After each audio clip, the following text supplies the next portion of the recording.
नमस्कार, मैं शंभू कुमार। मैं अभी आरजेडी ऑफिस के सामने हूं और आरजेडी ऑफिस पे एक नया पोस्टर लगा है। उस पोस्टर पे हम लोग बात करते हैं, पोस्टर पर डिस्कस करते हैं। ये पोस्टर है वॉशिंग, सबसे बड़ा जो फोकस करने वाली बात है, ये मोदी वॉशिंग पाउडर सारे दाग चुटकियों में धुले, हर घोटालेबाज की मंत्री बनाने की गारंटी है। ये पोस्टर मेन फोकस है। भाजपा में आइए, सब दाग धुलाइए, मंत्री मुख्यमंत्री तक बन जाइए। प्रेम कुमार यादव ये रिप्रेजेंट करते हैं, प्रदेश महासचिव है वेबसाइट प्रकोष्ठ के।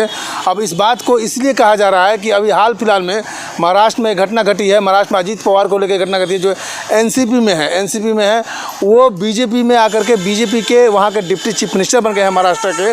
तो उस पर कमेंट है। कमेंट ये है कि जो भी नेता जो बीजेपी से बाहर है, जो कांग्रेस की बात करें या आरजेडी की बात करें या वेस्ट बंगाल में बात करें, ममता दीदी की बात करें, वहाँ पर भी कई सारे नेता हैं जो कांग्रेस में थे या उनके पार्टी में थे, तो उन पर कई सारे आरोप थे, कई सारे घोटालेबाजी का आरोप था। लेकिन जैसे ही बीजेपी में शामिल होते हैं तो बीजेपी में शामिल होते ही उनके दाग साफ हो जाते हैं। खुद प्रधानमंत्री नरेंद्र मोदी कई बार कहे हैं कि एनसीपी पार्टी भी घोटालों की सरकार है, घोटालेबाजों की पार्टी है।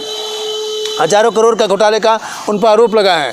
लेकिन जब उसी पार्टी का नेता जब बीजेपी में आते हैं, बीजेपी के साथ मिलकर सरकार बनाते हैं, तो उस व्यक्ति के ऊपर से दाग धुल जाते हैं। इसीलिए उस दाग धुलने को लेकर के वॉशिंग पाउडर यानी मोदी वॉशिंग पाउडर सारे दाग चुटकियों में मिट जाए, ये इसीलिए इस पोस्टर को लगाया गया है। और ये तो सही सत्य बात है कि बीजेपी सरकार में जो भी बीजेपी सरकार के विपक्ष में है और वो सरकार बनाने के लिए जोड़ तोड़ जिस तरह से नीति अपनाती है, किसी भी तरह सीबीआई हो या ईडी हो, कई तरह के तरीके अपनाते हैं। ये आरोप उन पर है, क्योंकि इसलिए आरोप है कि अगर जो व्यक्ति दूसरे पार्टी में है या दूसरे सरकार में है और उस पर कई सारे आरोप हैं और वो व्यक्ति जब बीजेपी में शामिल हो जाती है तो न उस पर सीबीआई के छापे पड़ते हैं, न ईडी के छापे मरते हैं, किसी तरह के उन पर प्रताड़ना नहीं किया, तो किसी तरह का आरोप उन पर नहीं लगता है। तो कैसे ये बीजेपी में शामिल होते ही उन पर आरोप मुक्त हो जाते हैं और वॉशिंग पाउडर का नाम दे दिया जाता है। हम चलते हैं आरजेडी ऑफिस के अंदर, चलते हैं वहाँ पर प्रवक्ता से बात करने की कोशिश करते हैं कि इस पोस्टर पे थोड़ा मेरा विश्लेषण तो हो ही गया, लेकिन जो प्रवक्ता हैं उनसे विश्लेषण पर बात करते हैं कि क्या बोल रहे हैं वॉशिंग पाउडर निर्मा और मोदी के ऊपर।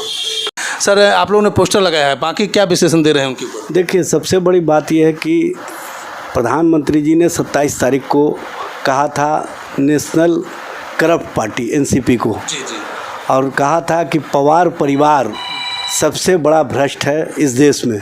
70,000 करोड़ के घोटाले हैं। उसमें उन्होंने अजीत पवार, छगन भुजबल, हसन मुशर्रफ, मुंडे और अन्य लोगों का नाम भी लिया था। और जिन जिन लोगों का नाम लिया, सारे लोग इनके साथ चले गए। इन्होंने उनके साथ गलबहिया कर ली, उनको मंत्रिमंडल में शामिल कर लिया। तो ये 70,000 के घोटाले के आरोप आपने जो लगाए थे वो कहाँ चले गए? ये स्पष्ट करता है कि आप कहीं ना कहीं जो आपके साथ होते हैं उनको आप सदाचारी बना लेते हैं, उनको भ्रष्टाचार को शिष्टाचार का रूप दे देते हैं, लेकिन जो आपके विरोध में होते हैं उनको भ्रष्टाचारी करके और उनको संबोधित करके आप अपना नैतिक समर्थन देश की जनता से खो चुके हैं। देश की जनता अब सवाल कर रही है कि हेमंत बिस्वा शर्मा कौन से वॉशिंग मशीन में गए थे और कौन से वॉशिंग पाउडर से उनको नहा करके निकाला गया था कि वो स्वच्छ हो गए। और जब कांग्रेस में थे तो शारदा नारदा का बड़ा प्रचार प्रसार होता था। अब वो असम के मुख्यमंत्री हैं। नारायण राणे के संबंध में किस तरह से प्रचार प्रसार करते थे। शिवसेना से वो जब भाजपा में आ गए तो उनको केंद्र में मंत्री बना दिया। शुभेंदु अधिकारी जब टीएमसी में थे तो उनको किन किन शब्दों से अलंकृत करते थे ये बताने की आवश्यकता नहीं है। आज वो विपक्ष के नेता हैं पश्चिम बंगाल में। और उसी तरह से ये जो भी भ्रष्टाचार या अन्य मामलों में लिप्त रहते हैं, आपने देखा होगा कि किस तरह से वहाँ पर हार्दिक पटेल को जो देशद्रोह के आरोप में आरोपित थे, उनको किस तरह से इन्होंने एमएलए का टिकट दिया, एमएलए बनाया। तो भाई इस तरह का इनका राजनीति रहा है। डर पैदा करो, खौफ पैदा करो, अपने साथ मिलाने का प्रयास करो। अगर मिल गया तो ठीक है, तब तो वो मेरे बस वॉशिंग मशीन में धुल करके सदाचारी हो जाएगा, शिष्टाचारी हो जाएगा। अगर वो नहीं आपके वॉशिंग मशीन में आने के लिए प्रयास किया तो आप उन पर तरह तरह का अपने एजेंसियों से इस्तेमाल करते हैं और उनको चार्जशीट और आगे बढ़ कर के और मामले ले जाने का काम करते हैं।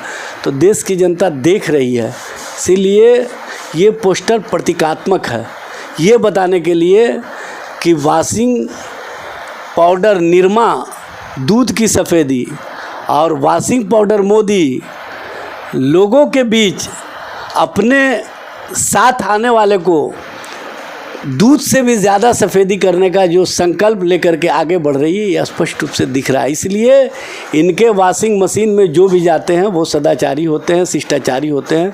अब देश की जनता भी समझ गई है, इसीलिए इनकी बात को और इनके द्वारा जो बातें कही जा रही है वो इनको कहने का नैतिक अधिकार नहीं है।